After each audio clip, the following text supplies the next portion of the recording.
Tapi kita tak boleh menggelari orang lain dengan gelaran yang orang digelari itu dengan tidak mahu digelari dengan gelaran tersebut. Si botak contohnya, contoh. Kalau memang orang itu tidak suka digelari dengan begitu, tak boleh. Sebab apa? Menimbulkan perselisihan. Ini kan kita mau mengelak daripada perkara buruk berlaku.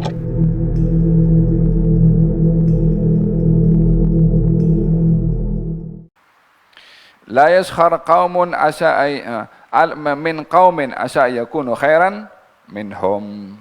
Naam. Abu Dzar ditegur oleh Nabi SAW karena merendahkan Sayyiduna Bilal ibnu Rabah karena background bangsanya daripada Habasyah yang waktu itu orang berkulit hitam dipandang rendah. Faham dong? Kita pun juga di sini kan kalau tengok lagi kan, maaf cakap lah ya, ini Indon ini kan, nah, jangan begitu. Dia kan manusia juga, umatnya Rasulullah juga. Ya kan, kadang-kadang mungkin dia lebih baik daripada kita yang mengata. Mula bila kita punya negara menjadi ukuran lebih baik daripada negara orang di mata syariat? Siapa yang letakkan begitu? Seperti mana kita tidak mau direndah. Kita kan dulu kita dikatakan Malay ini malas apa semua. Kita kan tak mau dengar you pikir kita seronok dengar macam tu? Kan tidak mau. Sama juga orang lain pun tak mau dikata. Anda tidak mau, yang lain sama tidak mau. Faham dong?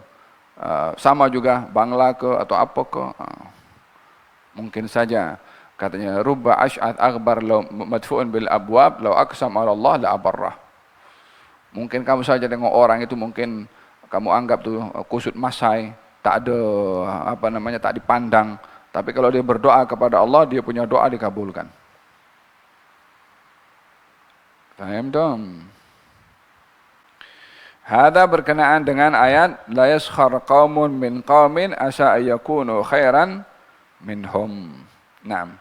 Kemudian wala nisaun min nisain, perempuan pun sama, bukan hanya walaupun kaum itu sudah merangkumi laki perempuan, tapi perempuan dikhususkan karena banyak berlaku adalah kepada perempuan.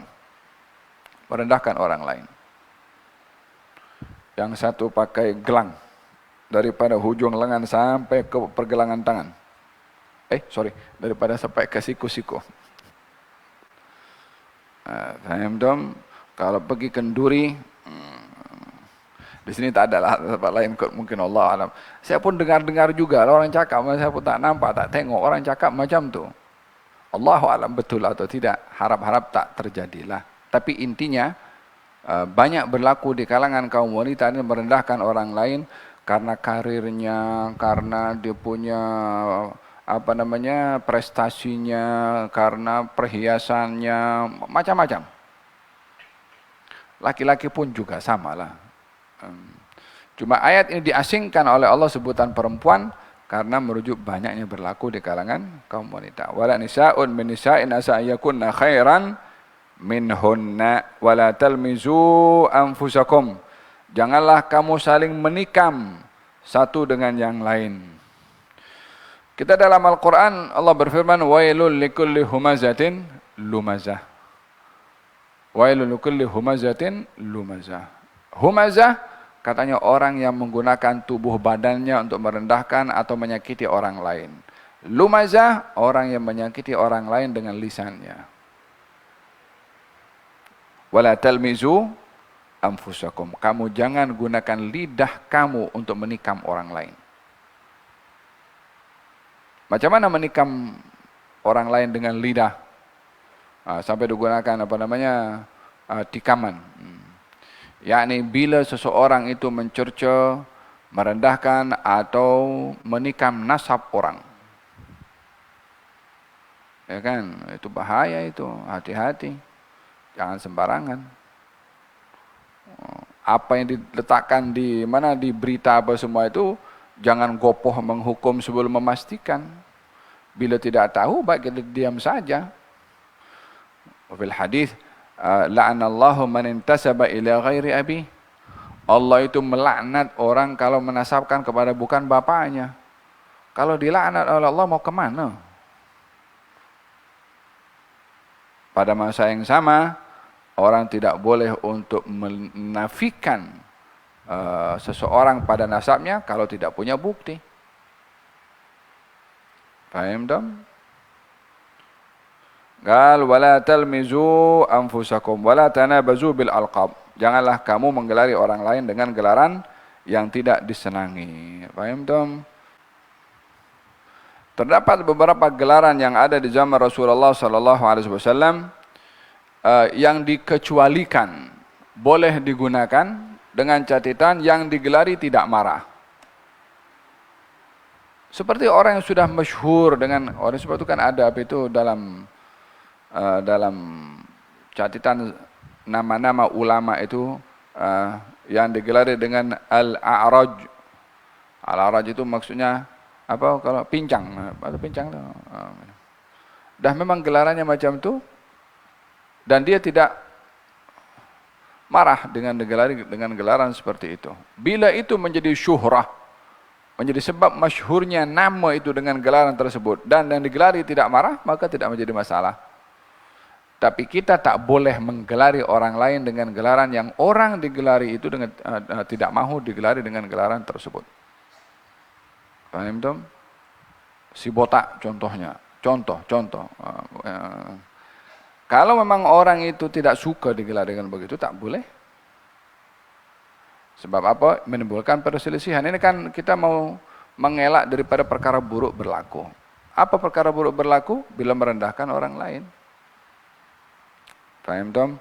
Wala talmizu anfusakum wala tanabazu bil alqab. Bi'sal ismul fusuq ba'dal iman. Naam. Merendahkan orang lain ini bukan hanya dengan kata-kata, hatta dengan isyarat. Hatta dengan isyarat. Kalau Siti Aisyah mengatakan kepada Rasulullah ada seorang perempuan itu pendek, rendah tubuh badannya.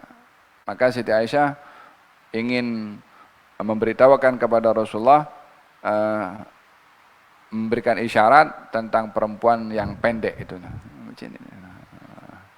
Hanya bagi isyarat seperti itu. Kata Nabi, engkau sudah mengumpat kepada dia. Oleh hadza, merendahkan orang lain bukan hanya dengan kata-kata, hatta dengan isyarat mata pun juga. Apa itu? Wa idza marru bihim yataghamazun. Orang mukmin kalau lalu di hadapan orang musyrik, yataghamazun, main mata satu dengan yang lain musyrik untuk merendahkan kepada si mukmin tadi. Sama juga merendahkan. Kita dilarang merendahkan orang lain itu dengan kita punya lisan, dengan kita punya tangan, dengan kita punya mata, hatta dengan kita punya hati. Faham tum kama tadinu tudan, macam mana kamu berbuat itu juga kamu akan dibalas. Isi hati siapa yang tahu? Allah tahu. Orang lain mungkin tak tahu. Mungkin kita senyum dengan orang, tapi kita maki dia di dalam. Orang itu tak tahu, ya bukan bermakna Anda selamat daripada makian dalam hati Anda. Yang Maha Kuasa tahu. Sikapilah yang Maha mengetahui daripada orang lain yang banyak tidak tahu.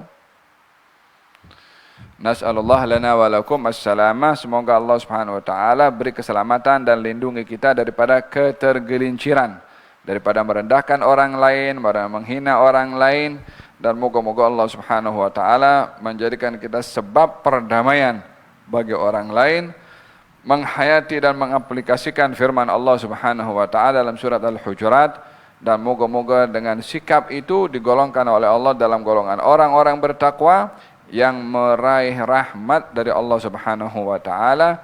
Amin Allahumma amin. Bismillahirrahmanirrahim. Ila hadratin Nabi.